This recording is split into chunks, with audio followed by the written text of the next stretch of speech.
This error is a File Explorer issue that occurs for some users when they try to delete folders in Windows 10 and Windows 11. Now, if you're seeing the same folder error in Windows, try applying these potential solutions in this video. First up, try erasing the folder with the command prompt. You can do that by opening command prompt as an admin. Type in the following command. Make sure to replace the folder path in this command with the location of whatever directory you need to delete, and then press enter.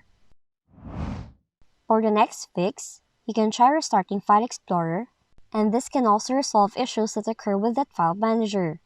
So to do this, open Task Manager within the taskbar, select Processes tab, click File Explorer, then select Restart option for the selected Explorer process.